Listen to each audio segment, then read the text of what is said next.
Ya oke, Assalamualaikum warahmatullahi wabarakatuh. Teman-teman ngopi tutorial dimanapun Anda berada, Assalamualaikum warahmatullahi wabarakatuh.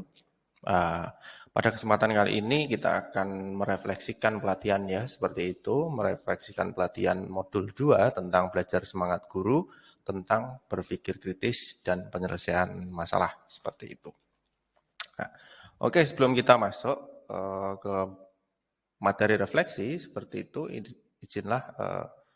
izinkanlah saya untuk memperkenalkan diri seperti itu ya. Saya Khairul Huda, aktif mengajar di SD 2 Tenggeles. Saya mengajar guru kelas 6 ya. Dan kantor saya itu berada di Jalan Jenderal Sudirman kilometer 6 Desa Tenggeles, RT 5 RW 4 Kecamatan Mejobo, Kabupaten Kudus, Provinsi Jawa Tengah.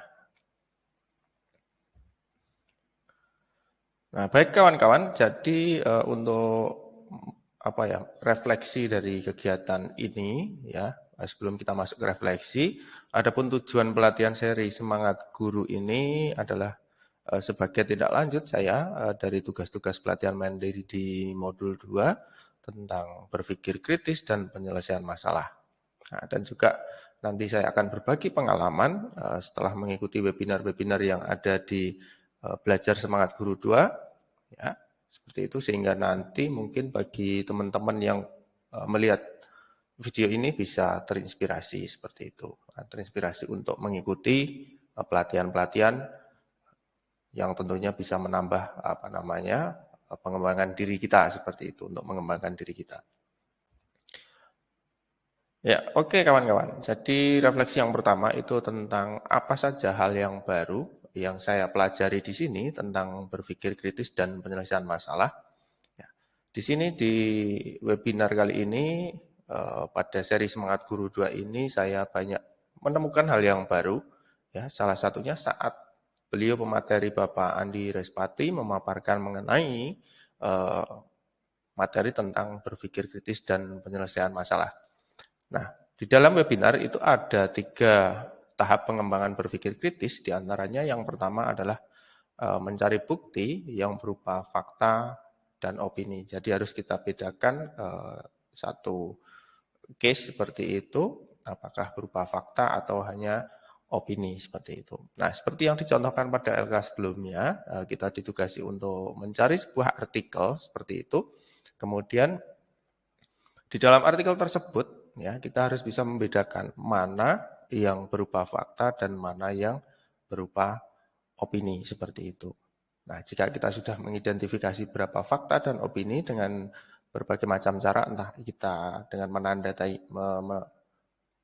menandainya seperti itu dengan garis bawah atau dengan stabilo seperti itu. Jadi semakin banyak fakta yang valid, maka artikel ini adalah benar seperti itu. Nah, kemudian semakin banyak opini, maka artikel tersebut belum dikategorikan valid. Karena apa? Karena masih berupa opini-opini, belum fakta seperti itu.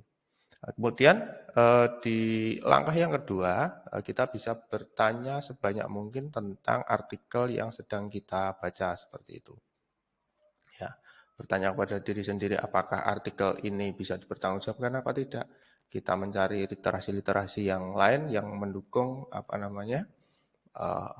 pertanyaan kita. Apakah pertanyaan kita itu terjawab, tentunya terjawab dengan fakta-fakta yang ada atau tidak seperti itu. Dan yang kemudian cara yang ketiga adalah metakognisi. Adapun lembar aksi 1, apakah itu bisa membantu saya untuk melatih berpikir kritis seperti itu? Ya, jawaban saya adalah ya. Karena apa? Karena lembar aksi 1 itu sangat menarik. Ya, di sini kita bisa terbantu ya seperti itu ya. Saya bisa dibantu dalam menyusun langkah-langkah dalam berpikir kritis dan problem solving atau penyelesaian masalah. Di sini saya dapat praktik untuk menyadari jebakan keputusan gegabah dalam menentukan mana fakta dan mana opini dalam suatu artikel. Apakah artikel itu masuk kategori artikel fakta atau hanya cuman hoax seperti itu.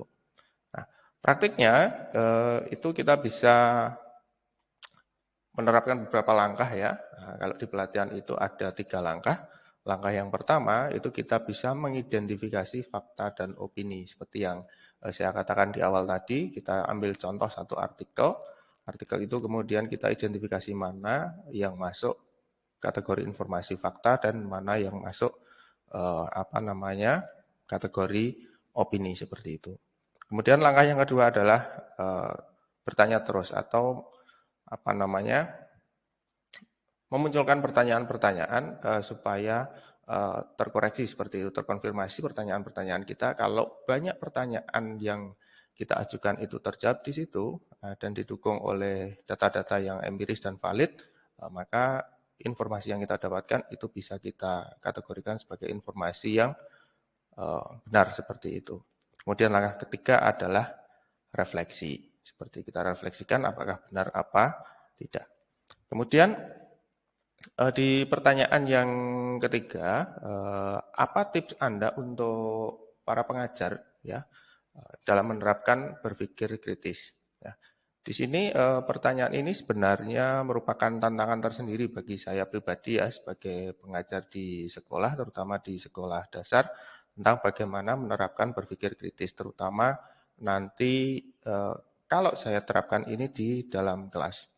Biasanya di dalam kehidupan sehari-hari kita dihadapkan dalam suatu keadaan yang harus membuat keputusan seperti itu. Ya, seperti contohnya adalah di dalam kelas, misalkan kita ada satu case tertentu di mana kita harus memutuskan kasus tersebut ya, dan harus win-win solution seperti itu. Maka kita harus mengidentifikasi dulu fakta-faktanya mana, ya, kemudian setelah fakta itu terkumpul, baru kita bisa gunakan sebagai dasar untuk memecahkan masalah seperti itu. Nah, dalam mengambil keputusan ya itu harus diambil dengan tepat. Nah, maka diperlukan pertimbangan-pertimbangan yang matang.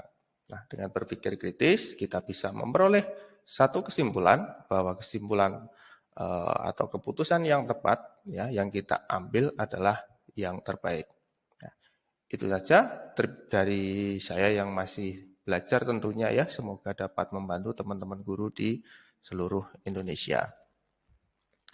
Kemudian bagi teman-teman yang belum mengikuti pelatihan ini, mari kita ikut pelatihan ini. Karena apa? Karena di dalam pelatihan ini itu sangat banyak ilmu yang bisa kita ambil, sangat banyak manfaat yang bisa kita ambil seperti itu untuk mengembangkan diri kita sebagai guru yang profesional seperti itu. Terima kasih sudah menyaksikan. Saya Fahri Huda, salam ngopi tutorial dan semangat belajar guru.